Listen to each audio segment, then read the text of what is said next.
E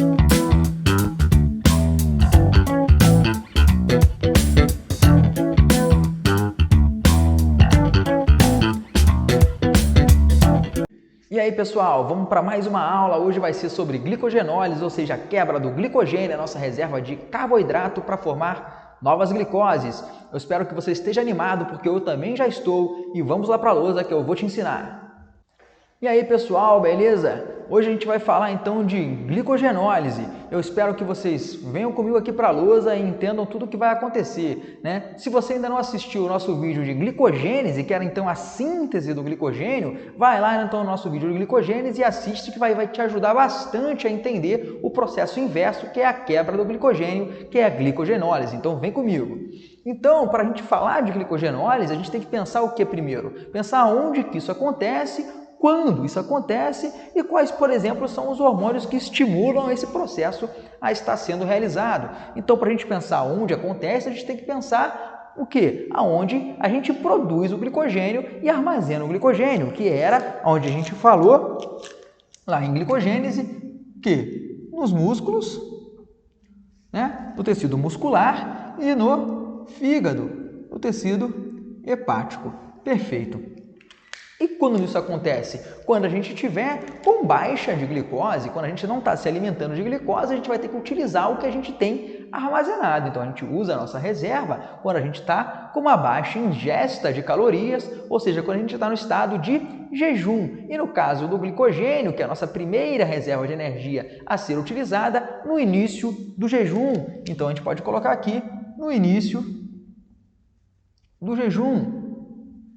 E, junto com isso, falar que esse é um estado de hipoglicemia. Então, eu preciso agora repor novas glicoses no sangue a partir da nossa reserva de glicose, que era lá o glicogênio. E aí, quais são os hormônios que estimulam? Lá na glicogênese, vocês assistam novamente lá o nosso vídeo, a gente tinha a insulina, que era o hormônio da hiperglicemia. Agora, na hipoglicemia, os nossos hormônios que vão estar agindo são hormônios como, por exemplo, a adrenalina, a noradrenalina e, por exemplo, o glucagon. São todos hormônios que vão estar sendo associados. A gente pode ter também aí GH, a gente pode ter alguns outros hormônios, mas os principais deles, adrenalina, noradrenalina e glucagon. Perfeito. Então, a gente vai entender que a gente tem lá o nosso glicogênio, que a gente sintetizou a partir lá da nossa proteína, que era o nosso bloco inicial, que era a glicogenina. E a partir da glicogenina, a gente colocava lá então o glicogênio, que era formado por diversas moléculas de glicose. Então, cada bolinha dessa aqui representa uma molécula de glicose por ligações tanto 1,4 glicosídicas, lá a famosa ligação alfa 1,4 glicosídicas, e também aqui em laranjinha pela famosa ligação alfa 1,6 glicosídicas, ou seja, ligações lineares e ramificadas. E agora a gente tem que pensar como que isso vai funcionar. Para isso funcionar, a gente precisa então de uma enzima fundamental, que vai ser a glicogênio fosforilase. Então, a gente tem aqui uma enzima boladona, que está aqui, boladona, e ela é a glicogênio fosforilase. E o que faz a glicogênio fosforilase? Então, ela vai fosforilar, ela vai colocar fosfatos na molécula de glicogênio. Então, ela tem aqui um braço, e nesse braço ela tem o que? Um monte de fosfato. E ela passa então a adicionar o fosfato na molécula de glicogênio. Então, ao adicionar, ela faz uma quebra da ligação 1,4 a partir da adição de fosfato, liberando aqui o que? Uma molécula de glicose com um fosfato no primeiro carbono. Então, liberando aqui o que a gente vai chamar de glicose 1-fosfato. E aí, se vocês lembram lá da glicogênese, a glicose 1-fosfato era um dos nossos substratos iniciais para a formação de glicogênio. Perfeito. E qual é o limite da ação da glicogênio fosforilase? Ela tem um limite de ação, porque ela consegue ir adicionando fosfatos até um limite de 4 carbonos presentes, 4 glicoses, desculpa, não carbonos, 4 glicoses presentes na cadeia linear. Ou seja, a gente tem aqui 1, 2, 3 e 4, ou seja, ela conseguiria apenas adicionar um fosfato nesse e nesse e liberar aqui 2 glicoses, um fosfato, restando para a gente aqui uma cadeia de 4 glicoses. É claro que aqui é só um esquema representativo, então aqui essa cadeia seria muito mais alongada, então não é apenas 2 glicoses, um fosfato que são liberadas a partir da glicogênio fosforilase, e sim diversas glicoses, um fosfato. O que acontece? Então, a gente tem um limite dessa ação, permanecendo aqui para a gente 4 glicoses conectadas ainda por ligações 1,4. E aí, por isso que a gente precisa de uma nova enzima. Da mesma forma que lá na síntese do glicogênio a gente tinha a enzima ramificadora, aqui a gente vai precisar de uma enzima para tirar essas ramificações, ligações alfa 1,6, que é a enzima desramificadora. Então, a gente vai ter aqui uma outra enzima, também aqui boladona, que vai ser a enzima desramificadora. Perfeito? Então, a enzima desramificadora, o que ela vai fazer? Ela vai pegar aqui essas 4 glicoses e fazer uma quebra entre a glicose que pertence a uma ligação 1,6 e da sua glicose adjacente, ou seja, lá na primeirinha glicose ali conectada, né? E essa ligação aqui era ainda uma ligação alfa 1,4. Então, ela tem um domínio de quebra de ligações alfa 1,4. Só que, além disso, ela vai então fazer o quê? Ao quebrar, ela libera aqui para a gente o quê? 3 glicoses conectadas, já que o limite da glicogênio fosforilase eram 4 glicoses, então ela quebrando aqui na ligação da primeira com a segunda, sobram essas 3, correto? Então, se sobram essas 3, ela tem ainda um domínio que faz o quê? A transferência dessas 3, por quê? Para a cadeia de glicogênio, né? Da cadeia adjacente do glicogênio, ou seja, aonde tem essa ramificação conectada era nessa cadeia aqui. Então, ela transfere esses 3 aqui para cima. Então, coloca eles aqui em cima. Eu vou passar aqui um pouquinho, porque faltou espaço. E a gente entende, então, o que aconteceu? Essas duas aqui tinham sido eliminadas lá pela fosforilase, saindo lá em forma de glicose 1-fosfato. E agora eu peguei essas 3 aqui, também eliminei e transferi elas lá para a cadeia adjacente, onde a gente tinha aqui a ramificação. E sobra para a gente, então, o que? Sobra para a gente aqui apenas uma glicose conectada em outra glicose por uma ramificação 1,6 glicosídica. Então, a gente pode falar que ele também tem um domínio aqui de transferência de 3 glicoses, certo? Para a cadeia adjacente. E aí, agora, o que ela vai ter? Ela vai ter mais um novo domínio, que é um domínio de quebra agora da ligação 1,6. Então, ela vai ter mais um domínio aqui de quebra da ligação alfa 1,6, ou seja, da ramificação, por isso que ela é a desramificadora. E aí o que acontece? Que ao quebrar essa ligação 1,6, o que ela libera aqui? Ela libera uma glicose livre. Então, essa glicose sai aqui como uma glicose livre.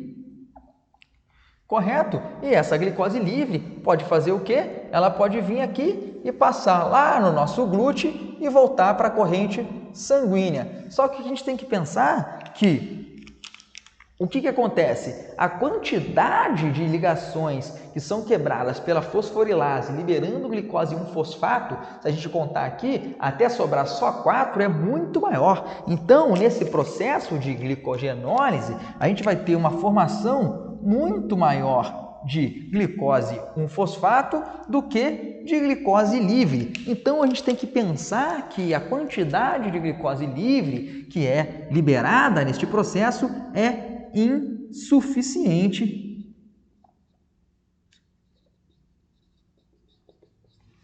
para repor a glicemia. Perfeito? Ou seja, é uma quantidade insignificante.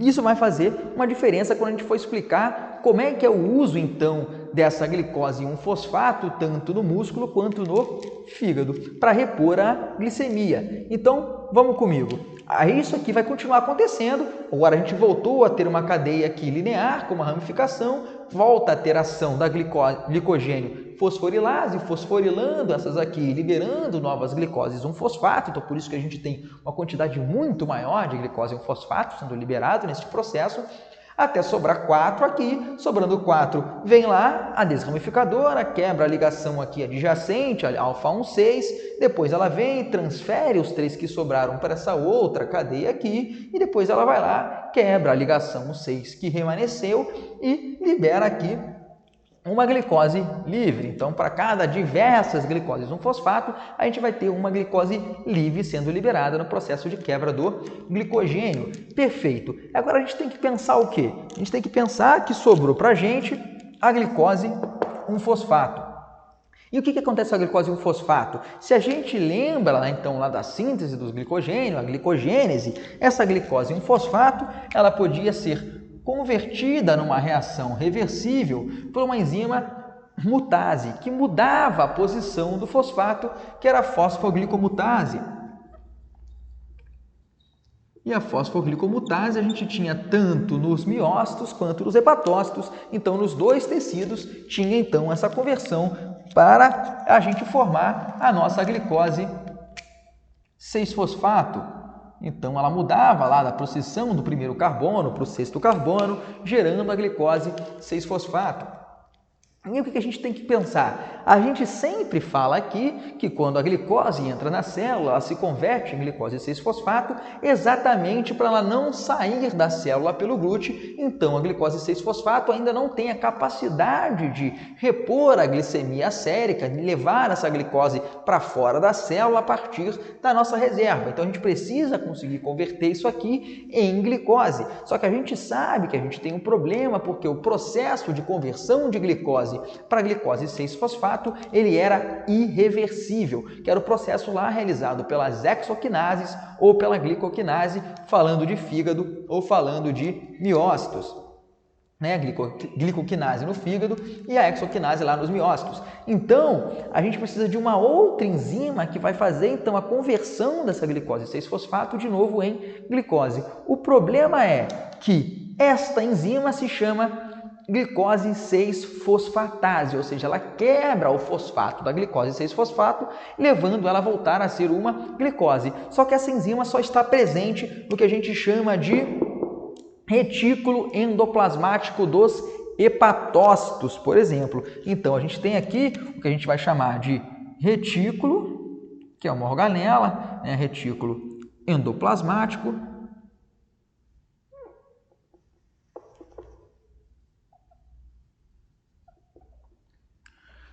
Então, lá do retículo endoplasmático liso, no caso, retículo endoplasmático liso, do nosso hepatócito, e não só no hepatócito, isso aqui lá tem a enzima que a gente está falando, que vai ser a nossa, vou colocar ela aqui, essa enzima é a glicose 6-fosfatase. Ela está lá dentro do retículo endoplasmático liso de quem? Do retículo endoplasmático de tecidos como os hepatócitos, perfeito, que é onde está acontecendo a glicogenólise, mas a gente também tem um pouco dessa enzima lá nos rins especialmente no túbulo contorcido proximal ou também lá no nosso trato gastrointestinal, especialmente lá no duodeno. Perfeito? Mas aqui, onde acontece de fato a glicogenólise, é lá no fígado e no músculo, então a importância é dos hepatócitos. Então, quando a gente está fazendo esse processo de glicogenólise no fígado, a partir daí a gente gerou lá então a nossa glicose 1-fosfato, que foi convertida em glicose 6-fosfato pela fosfoglicomutase, e a gente passou a ter lá então a glicose 6-fosfato aqui. Ela consegue entrar no retículo endoplasmático liso a partir de um receptor, não, de um transportador de glicose, né, que é o transportador T1. Então o transportador coloca ela lá dentro, ela chega aqui, certo? Ainda como glicose 6-fosfato, e aí então agora a gente tem lá a glicose 6-fosfato dentro do retículo endoplasmático liso lá dos hepatócitos, a partir lá do transportador de glicose T1, e aí lá dentro do retículo endoplasmático dos hepatócitos a gente tem então a glicose 6-fosfato, 6-fosfatase no caso, ou seja, se ela é uma fosfatase, ela tira esse fosfato, então ela reage lá catalisando a saída do fosfato, da glicose 6-fosfato, tirando ela novamente em glicose. Então ela passa a ser agora de novo uma glicosezinha aqui de boa. E aí ela consegue sair então do retículo endoplasmático liso por um outro transportador, que não mais o T1, mas sim agora o T2. E aí a gente tem agora lá a nossa glicose livre. E essa glicose livre consegue vir e passar pelo glúteo e repor a nossa glicemia, né? Já que a gente estava lá no início do jejum, numa hipoglicemia, e a gente então consegue repor agora sim em quantidades significativas, porque a gente gerou quantidades significativas de glicose 1-fosfato, que foram virar glicose 6-fosfato, e aqui sofreram esse processo nos hepatócitos. O problema é quando a gente está falando lá dos miócitos, dos músculos. Então, quando o músculo realiza a quebra do glicogênio, o que ele faz? Ele não consegue transformar a glicose 6-fosfato em glicose para repor a glicemia. Então, ele pode utilizar essa glicose para o seu próprio consumo, ou seja, para a sua própria produção de energia, fazendo então que a glicose 6-fosfato siga o processo lá de glicólise, perfeito? E se transforme lá nos 2-piruvatos. Se você não lembra como é que funciona a glicólise, vai lá no nosso vídeo de glicólise e assiste. E aí, do piruvato, ele consegue chegar lá, por exemplo, no ciclo de Krebs e gerar ATP, gerar energia para o próprio músculo. Mas ele também acaba fazendo com que essa glicose 6-fosfato, a partir desse processo, consiga repor novas glicoses no sangue por um processo indireto. E esse processo indireto vai envolver dois outros processos metabólicos que são chamados de ciclo de Cori e ciclo da glicose alanina, que aí é assunto para outros vídeos que a gente vai explicar. Depois você acessa lá outros vídeos de glicose, de ciclo de glicose alanina e ciclo de Cori, que vão estar presentes lá na via da gliconeogênese, e assiste para você entender como é que funciona. E eu te agradeço, essa aqui é a nossa glicogenólise. Muito obrigado, rapaziada, por ter ficado comigo aqui até o final. Espero que você tenha gostado desse vídeo. E se você gostou, deixa aqui o seu comentário, a sua avaliação, qualquer coisa, a sua dúvida, que a gente vai estar tentando te ajudar. E o nosso muito obrigado e espero você no nosso próximo vídeo.